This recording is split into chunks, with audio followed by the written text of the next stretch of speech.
एक समय की बात है। एक कामुक राजा था जो इतना चालाक था कि जब भी वह नगर में कोई सुंदर महिला या लड़की देखता, वह अपने अधिकार और शक्ति का उपयोग कर उसे हासिल कर लेता। अपने पुत्र के जन्म दिवस के अवसर पर राजा ने एक भव्य उत्सव का आयोजन किया, जिसमें नगर के सभी लोग आमंत्रित थे। राजा का सबसे विश्वसनीय मंत्री भी अपनी पत्नी के साथ इस उत्सव में शामिल हुआ। जब राजा ने मंत्री की पत्नी को देखा तो वह उसकी सुंदरता पर मोहित हो गया और सभी अपने अपने घर लौट गए। लेकिन राजा का मन का चैन गायब हो चुका था। उसका मन बार बार मंत्री की पत्नी के विचारों में डूबा रहा। उस रात वह सो भी न सका। करवटें बदलते हुए और उसे हासिल करने की विभिन्न योजनाएं बनाते हुए पूरी रात बीत गई। उसने पहले कभी इतनी आकर्षक महिला नहीं देखी थी। उसे एक तरकीब सूझी। उत्सव समाप्त हुआ। उसने मंत्री को बुलवाया कि इसे दूरस्थ राज्य में पहुंचाना है और उसे एक पत्र सौंपते हुए कहा। मंत्री ने सहमति दी, अपनी पत्नी को सूचित किया। अगली सुबह अंततः राजा के इरादों से अनजान अपने मन की इच्छाएं पूरी करने के लिए उतावला राजा और अपनी यात्रा पर निकल पड़ा। एक एक पल को युगों के समान महसूस कर रहा था और अपने शाही घोड़े पर सवार होकर मंत्री के घर की ओर चल पड़ा। जब उसे पक्का यकीन हो गया कि मंत्री यात्रा पर निकल चुका है तो राजा ने इत्र लगाया। आंगन में बैठकर नहाने के बाद अपने गीले बाल सुखा रही थी। जब राजा वहां पहुंचा तो मंत्री की पत्नी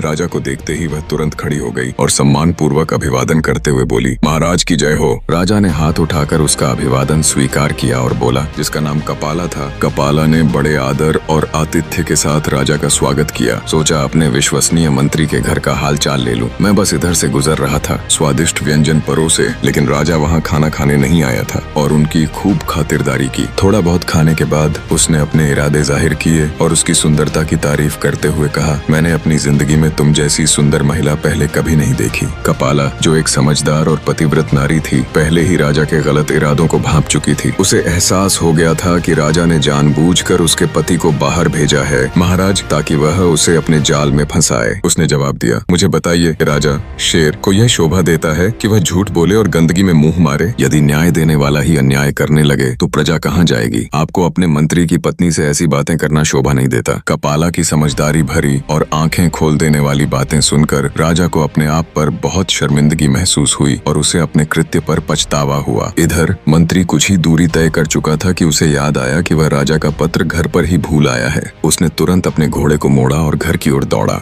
घर पहुंचकर जब उसने राजा का घोड़ा बाहर देखा तो उसके पैरों तले जमीन खिसक गई। उसे लगा कि उसकी पत्नी राजा के साथ रंगरेलियां मना रही है। अपने गुस्से को पीते हुए वह चुपके से पत्र उठा लाया और बिना किसी से कुछ कहे सुने वहां से निकल गया। उसने पत्र निर्धारित राज्य में पहुंचा दिया। जब मंत्री लौटकर राजा के सामने हाजिर हुआ तो राजा ने उसे ढेर सारे हीरे जवाहरात इनाम में दिए। मंत्री ने सारे उपहार अपनी पत्नी को दे दिए, यह कहते हुए कि यह राजा ने दिया है, और फिर उसे उसके मायके छोड़ाया। समय बीतता गया और मंत्री ने न तो उसकी कोई खोज खबर ली और न ही उसे लाने गया। आखिरकार कपाला के भाई हताश होकर मंत्री के पास पहुंचे और पूछा कि वह उनकी बहन को लेने क्यों नहीं आ रहा। मंत्री ने जवाब दिया, मैंने उसके प्रति अपने सभी कर्तव्यों को पूरा कर दिया है, वह अब मेरी जिम्मेदारी नहीं है। भाइयों ने राजा के सामने जाकर मंत्री की शिकायत की। राजा ने तुरंत मंत्री को बुलवाया। कपाला के भाइयों ने कहा, महाराज, हमने इस व्यक्ति को एक सुंदर हरा भरा बाग सौंपा था जिसमें फल फूल और मीठे पानी से भरा एक कुआं भी था, लेकिन इस व्यक्ति ने हमारे बाग को उजाड़ दिया, इसके फल खा लिए और कुएं का पानी भी खराब कर दिया। तो राजा ने मंत्री से पूछा कि क्या यह सच है और क्या वह अपनी सफाई में कुछ कहना चाहता है।